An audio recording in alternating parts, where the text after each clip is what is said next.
विनोद कुमार जी, आपसे जानना चाहेंगे कि अगर देखें तो भारत रूस आयात निर्यात बहुत अच्छा रूप में है ही है, उसको आगे 2030 तक और ऊंचाइयों तक ले जाने का लक्ष्य रखा गया है। यूरेशियन इकोनॉमिक यूनियन के साथ एफटीए पर भी बातचीत शुरू हुई है। व्यापार वाणिज्य निश्चित तौर से दोनों देशों के संबंध में भावना तो हमारी जुड़ी ही है, लेकिन आर्थिक जो हमारे हित जुड़े हुए हैं, तो आगे की राह किस रूप में देखते हैं कि मुक्त व्यापार जो बातचीत शुरू हुई है ईयू से, और दोनों देशों के व्यापारिक संबंधों को गति मिलेगी?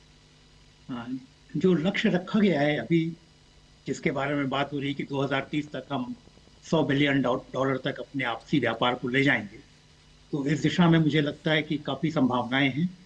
और जैसा कि व्यापार को संतुलित करने की भी बात हो रही है, तो इसमें जो हमारे एक्सपोर्टर्स हैं, जो उनके लिए भी काफी जो है संभावनाएं हैं।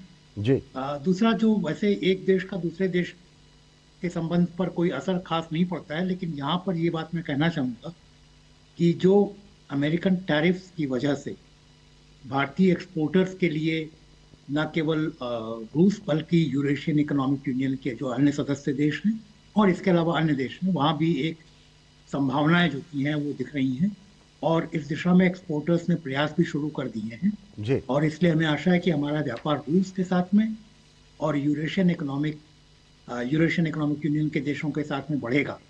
और एफटीए अगर हमारा जो की है आगे बन जाता है, उस पर कुछ समझौता होता है, तो निश्चित रूप से हमारे लिए भी और उनके सदस्य देशों के लिए भी एक पारस्परिक हित की बात होगी।